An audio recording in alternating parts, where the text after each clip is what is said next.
স্বাগতম words of ফায়ারে। তুমি কি জানো, সবচেয়ে ধনী মানুষরা তাদের টাকা বানিয়েছে কোনো লটারি বা শর্টকাট দিয়ে নয়, বরং একটা অদ্ভুত শক্তি দিয়ে।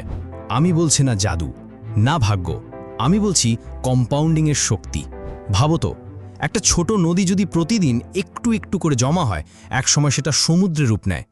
টাকা নিয়েও এরকম ঘটে। কিন্তু ভয়ঙ্কর ব্যাপার হলো, যদি তুমি এখনই শুরু না করো, এই সুযোগ হাতছাড়া হলে তুমি নিজেই নিজের ভবিষ্যৎ চুরি করে ফেলবে। আজকের ভিডিওতে আমি দেখাবো কিভাবে কম্পাউন্ডিং তোমার 20-এর দশককে গড়ে তুলতে পারে, আর কিভাবে ছোট ছোট ইনভেস্টমেন্ট ভবিষ্যতে পাহাড়ের মতো সম্পদের রূপ নেয়। পয়েন্ট নাম্বার 1, দেরি করার মারাত্মক মূল্য। আমরা প্রায় বলি আরও টাকা হলে তখন ইনভেস্ট শুরু করব, কিন্তু সত্য হলো দেরি করা মানে হলো তোমার নিজের থেকে লাখ লাখ টাকা কেড়ে নেওয়া। ধরো তুমি 25 বছর বয়সে 1000 টাকা ইনভেস্ট করলে, 45 বছরে সেটা দাঁড়াবে প্রায় 7 লাখে, 10% গড়ে রিটার্ন ধরলে। কিন্তু যদি একই ইনভেস্টমেন্ট 35 বছর বয়সে শুরু করো, তাহলে 20 বছরে শেষ হবে মাত্র 2 লাখের মতো। মানে কি দাঁড়ালো?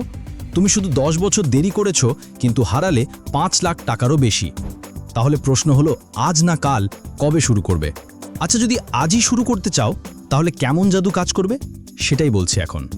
Point number 2, snowball effect. একটা বরফের বল পাহাড় থেকে নামলে কি হয়? প্রথমে ছোট, কিন্তু যত গড়ায় তত বড় আর তীব্র হয়। কম্পাউন্ডিং ঠিক এইভাবেই কাজ করে। ধরো তুমি প্রতিদিন 50 টাকা জমাচ্ছ, মাসে 1500, বছরে 18,000, 20 বছরে সেটাই দাঁড়াবে 3.6 লাখ। কিন্তু যদি ইনভেস্টে রাখো 10% হারে, তাহলে দাঁড়াবে প্রায় 12 লাখে। তাহলে আজকের কফিটা বাদ দিলে তুমি আসলে ফিউচার মিলিয়নার হওয়ার পথে হাঁটতে পারো। কফি ভার্সেস কম্পাউন্ডিং, তুমি কোনটা বেছে নেবে? পয়েন্ট নাম্বার 3, মানি মেকিং মানি। কম্পাউন্ডিং হলো এমন একটা শক্তি যেখানে টাকা থেকে টাকা জন্মায়। তোমার প্রথম ইনভেস্টমেন্ট হলো বাবা মা, তারপর সুদ হলো তাদের সন্তান, আর সেই সন্তানেরাও আবার সন্তান দেয়।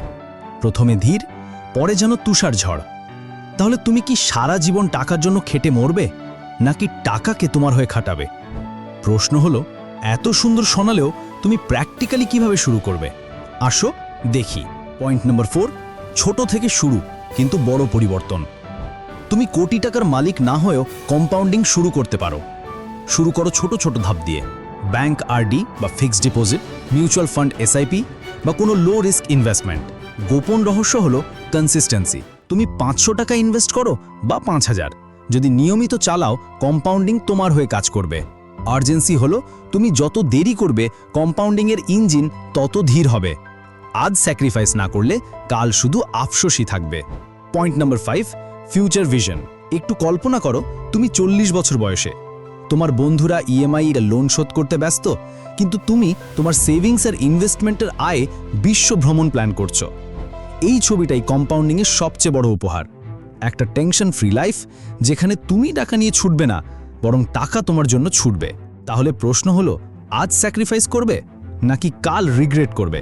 আজকের ভিডিওতে তুমি শিখলে কম্পাউন্ডিং দেরি করলে ক্ষতি মারাত্মক, স্নোবল এফেক্ট ছোট ইনভেস্টমেন্ট থেকেও পাহাড় বানায়, টাকা তোমার হয়ে কাজ করলেই তবেই ফ্রিডম আসে, কনসিস্টেন্সি হলো আসল চাবি। এবার আমি তোমাকে একটা ভিন্ন প্রশ্ন রাখছি। যদি তোমার ব্যাংক অ্যাকাউন্টের একটা ডায়েরি থাকতো, সে তোমার সম্পর্কে কি লিখত? Thanks for investing in me, নাকি তুমি আমাকে অবহেলা করছো? কমেন্টে লিখে জানাও। সাবস্ক্রাইব করে রেখো ওয়ার্ডস অফ ফায়ারে।